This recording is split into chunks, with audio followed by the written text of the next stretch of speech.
A Diagnosis of Death by Ambrose Bierce. I am not so superstitious as some of your physicians, men of science as you are pleased to be called, said Hawver, replying to an accusation that had not been made. Some of you, only a few I confess, believe in the immortality of the soul, and in apparitions which you have not the honesty to call ghosts. I go no further than a conviction that the living are sometimes seen where they are not, but have been, where they have lived so long, perhaps so intensely, as to have left their impress on everything about them.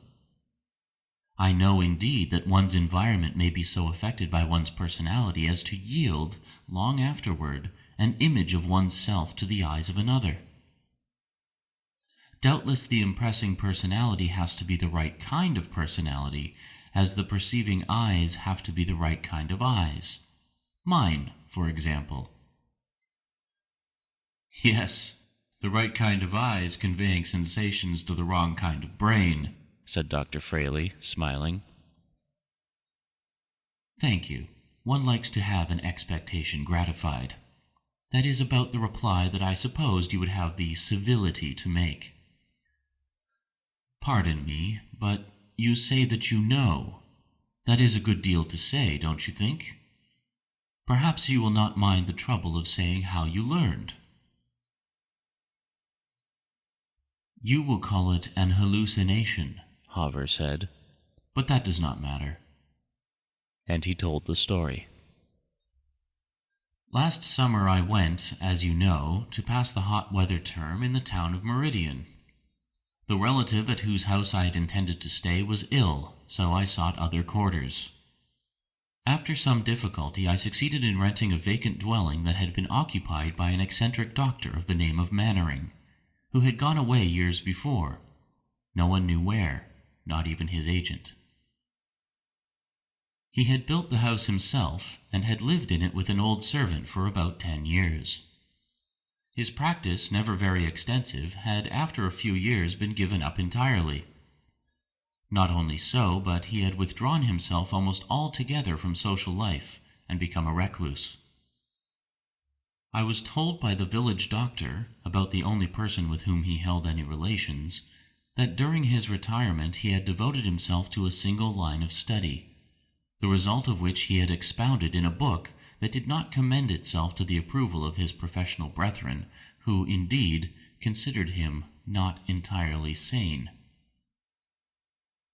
I have not seen the book, and cannot now recall the title of it, but I am told that it expounded a rather startling theory. He held that it was possible in the case of many a person in good health to forecast his death with precision several months in advance of the event. The limit, I think, was 18 months. There were local tales of his having exerted his powers of prognosis, or perhaps you would say diagnosis, and it was said that in every instance the person whose friends he had warned had died suddenly at the appointed time, and from no assignable cause. All this, however, has nothing to do with what I have to tell. I thought it might amuse a physician. The house was furnished just as he had lived in it. It was a rather gloomy dwelling for one who was neither a recluse nor a student, and I think it gave something of its character to me. Perhaps some of its former occupants' character, for I always felt in it a certain melancholy that was not in my natural disposition, nor, I think, due to loneliness. I had no servants that slept in the house, but I have always been, as you know, rather fond of my own society, being much addicted to reading, though little to study. Whatever was the cause, the effect was dejection and a sense of impending evil. This was especially so in Dr. Mannering's study, although that room was the lightest and most airy in the house. The doctor's life-size portrait in oil hung in that room, and seemed completely to dominate it. There was nothing unusual in the picture. The man was evidently rather good-looking, about 50 years old, with iron-gray hair, a smooth-shaven face, and dark, serious eyes. Something in the picture always drew and held my attention. The man's appearance became familiar to me and rather haunted me. One evening I was passing through this room to my bedroom with a lamp. There is no gas in Meridian. I stopped as usual before the portrait, which seemed in the lamplight to have a new expression, not easily named, but distinctly uncanny. It interested me, but did not disturb me. I moved the lamp from one side to the other and observed the effects of the altered light. While so engaged, I felt an impulse to turn round. As I did so, I saw a man moving across the room directly toward me. As soon as he came near enough for the lamplight to illuminate the face, I saw that it was Dr. Mannering himself. It was as if the portrait were walking. "I beg your pardon," I said somewhat coldly, "but if you knocked, I did not hear." He passed me within an arm's length, lifted his right forefinger as in warning, and without a word went on out of the room, though I observed his exit no more than I had observed his entrance. Of course, I need not tell you that this was what you will call an hallucination, and I call an apparition. That room had only 2 doors, of which one was locked, the other led into a bedroom from which there was no exit. My feeling on realizing this is not an important part of the incident. Doubtless this seems to you a very commonplace ghost story, one constructed on the regular lines laid down by the old masters of the art. If that were so, I should not have related it, even if it were true. The man was not dead. I met him today in Union Street. He passed me in a crowd.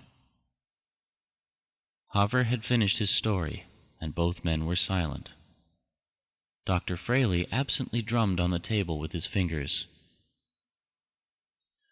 "Did he say anything today?" he asked. "Anything from which you inferred that he was not dead?" Haver stared and did not reply. "Perhaps," continued Fraley, "he made a sign, a gesture, lifted a finger as in warning. It's a trick he had, a habit when saying something serious, announcing the result of a diagnosis, for example." "Yes, he did, just as his apparition had done. But, good God, did you ever know him?"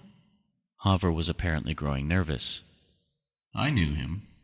I've read his book, as will every physician someday. It is one of the most striking and important of the century's contributions to medical science. Yes, I knew him. I attended him in an illness 3 years ago. He died." Haver sprang from his chair, manifestly disturbed. He strode forward and back across the room, then approached his friend, and in a voice not altogether steady said, "Doctor, have you anything to say to me, as a physician?" "No, Haver. You are the healthiest man I ever knew. As a friend, I advise you to go to your room. You play the violin like an angel. Play it. Play something light and lively. Get this cursed bad business off your mind." The next day, Haver was found dead in his room.